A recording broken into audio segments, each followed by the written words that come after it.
ආයුබෝවන්. අපි අද මේ අපිට ලැබිලා තියෙන React.js සටහන් ටික පොඩ්ඩක් ගැඹුරට බලමු. විශේෂයෙන්ම React app එකක දත්ත කළමනාකරණය කරන හැටි, ඒ කියන්නේ state management ගැනයි, තව උසස් විශේෂාංග කිහිපයක් ගැනයි සරලව කතා කරමු. ඔව්, context API, Redux වගේ state management ක්‍රම. ඒ වගේම අලුත් ඒවා, component mode, suspense, server side rendering, ඒ කියන්නේ SSR. මේවා ගැනත් බලමු නේද? හරි. අර මුන ඉතින් මේවා මොනවද ඇයි වැදගත් වෙන්නේ කියලා පැහැදිලිව උදාහරණත් එක්ක තේරුම් ගන්න එක. හරියට හරි. සරලව යමු පියවරෙන් පියවර. එහෙනම් මුලින්ම පටන් ගමු අර කොම්පොනන්ට් ගොඩක් තියෙන ඇප් එකක දත්ත පහලට යවද්දී එන ප්‍රශ්නෙන්. අර prop drilling කියන එක. එකින් එක කොම්පොනන්ට් එක හරහා දත්ත පාස් කරන එක. ඕ. ඒක ටිකක් කරදරේ නේද? විශේෂයෙන් ඇප් එක ලොකු වෙද්දී කෝඩ් එක තවුලනවා වගේ. අන්න ඒකට තමයි context API කියන විසඳුම React වල තියෙන්නේ. context API. ඔව්. ඒකෙන් පුළුවන්. අර උඩ තියෙන කොම්පොනන්ට් එකක ඉඳන් ගොඩාක් පහළ තියෙන එකකට කෙලින්ම දත්ත දෙන්න. අර අතරමැදි ඒ වගේන් යවන්න ඕනේ නැහැ. ඒ කියන්නේ අර අතින් අතරේ තන එක නැවතිනවා. හරියටම. context create කරලා context එක හදනවා. පස්සේ ඕන තැනක use context කියන hook එකෙන් ඒ දත්ත ගන්නවා.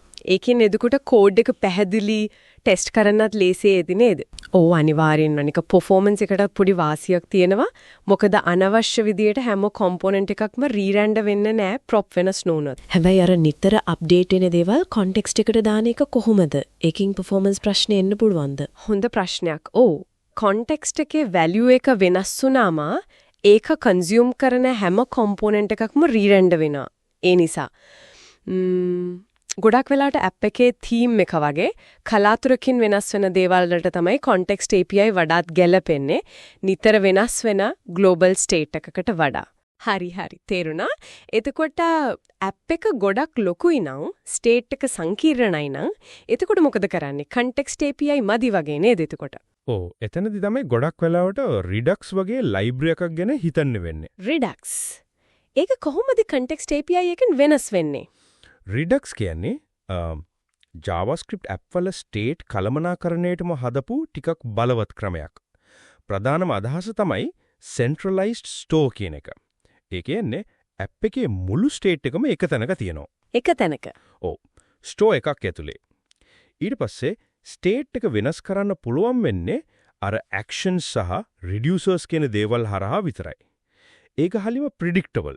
ඒ කියන්නේ අනුමාන කරන්න පුළුවන් විදිහට තමයි state එක වෙනස් වෙන්නේ. අර ටික කෝඩ් එක වැඩි සංකීර්ණයි වගේ කියන කතාවක් තියෙනවා නේද Redux කියන අර boilerplate code. ඒක ඉස්සර තිබ්බා. හැබැයි දැන් Redux toolkit කියන එක ආවට පස්සේ ඒක ගොඩක් සරල වෙලා තියෙනවා. අර boilerplate code එක ගොඩක් අඩුයි. ඒ වගේම හිතන්නකෝ ලොකු app එකක bug එකක් ආවොත් Redux dev tools වගේ දේවල් වලින් state එක වෙනස් වුණු හැටි පියවරෙන් පියවර බලා ගන්න පුළුවන්. ඒක ලොකු වාසියක්. ඒක නම් ඇත්ත. debug කරන්න ලේසි එතකොට. React එක කොහොමද සම්බන්ධ වෙන්නේ? React Redux library එකෙන් provider එකකින් store එක app එකට දෙනවා. ඊට පස්සේ components වල use selector වලින් state එක ගන්නවා, dispatch වලින් actions යවනවා. හරි. ඒක පැහැදිලි. දැන් අපි යමුද අර අලුත් උසස් විශේෂාංග ටිකකට concurrent mode React 18 එක ආපු. ඔව් concurrent mode. ඒකෙන් වෙන්නේ React වලට හැකියාව ලැබෙනවා එකම වෙලාවේ වැඩ කිහිපයක්. ඒ කියන්නේ rendering task කිහිපයක්. අර බාධාවකින් තොරව කළමනාකරණය කරන්න. ඒ කියන්නේ හිතන්න ලොකු data ටිකක් අරන් render කරනවා වගේ වැඩක් කරද්දී user-ට මොනවා හරි type කරන්න හරි button එකක් ඔබන්න හරි ඕන වුණොත් app එකේ හිර වෙන්නේ නැහැ. UI එක responsive විදියට තියාගන්නවා. ඒක නියමයිනේ. user experience එකට ගොඩක් වැදගත් වෙයි. suspense කියන්නේත් ඒ වගේ දෙයක්ද? suspense කියන්නේ අර asynchronous වැඩ. ඒ කියන්නේ data fetching වගේ දේවල් කරද්දී ඒක ඉවර වෙනකන් මොකක් හරි fallback UI එකක්, loading indicator එකක් වගේ දෙයක් පෙන්වන්න උදව් වෙන ක්‍රමයක්. ඒ කියන්නේ අර හිස් තැනක් පෙන්වන්න නැතුව. ඔව්. suspense component එක ඇතුළට data load වෙන component එක දැම්මම data එනකම් අර fallback එක පෙන්නනවා user-ට හොඳ අත්දැකීමක් දෙනවා. මේ වගේම user experience එකට බලපාන තව ලොකු දෙයක් තමයි අර server side rendering SSR ද නැත්නම් client side rendering CSR ද කියන එක. මොකද මේ දෙකේ තියෙන ප්‍රධාන වෙනස? CSR කියන්නේ සාමාන්‍ය React app එකක වෙන්නේ browser එකට එන්නේ පොඩි HTML කැලකුයි JavaScript ගොඩකුයි. browser එක තමයි JavaScript එක run කරලා UI එක හදන්නේ. SSR වලදී server එකේම React components ටික render කරලා සම්පූර්ණ HTML පිටුවක් හදලා තමයි browser එකට එවන්නේ. එතකොට SSR වල වාසිය මොකක්ද? CSR එක බලද්දී. වාසි දෙකක් තියෙනවා ප්‍රධාන වශයෙන්. එකක් SEO වලට හොඳයි. search engine වලට content එක ලේසියෙන් කියව ගන්න පුළුවන් HTML එකේ තියෙන නිසා. අනිත් එක තමයි මුල් පිටුව load වෙන වේගය. අර first contentful paint FCP කියන එක ඒක සාමාන්‍යයෙන් වැඩි. මොකද HTML එක ආපු ගමන් browser එකට පෙන්වන්න පුළුවන්. හැබැයි ඉතින් අවාසිත් ඇතිනේ. හැමදේම SSR කරන්න බෑනේ. ඔව් SSR implement කරන එක ටිකක් සංකීර්ණයි CSR වලට වඩා. server එකත් වැඩි. CSR වල වාසිය තමයි app එක load වුණාට පස්සේ ගොඩක් වේගවත්. අර single page application අත්දැකීම. navigation එහෙම smooth. highly interactive web වලට හොඳයි. හැබැයි මුල් load එක ටිකක් හෙමින් නේද CSR වල SEO වලටත් අමතර දේවල් කරන්න වෙනව නේද? ඔව්. ඒ අභියෝග තියෙනවා. ඉතින් තෝරා ගැනීම, ඒ කියන්නේ SSR ද CSR ද කියන එක ඇප් එකේ ස්වභාවය අනුව තමයි තීරණය කරන්න ඕනේ.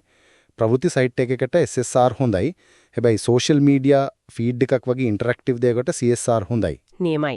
ඉතින් අද අපි React.js වල state management වලට context API, Redux වගේ දේවල්, ඒ වගේම concurrent mode, suspense, SSR, CSR වගේ උසස් සංකල්ප කිහිපයක් ගැනත් සරලව තේරෙන විදිහට කතා කළා.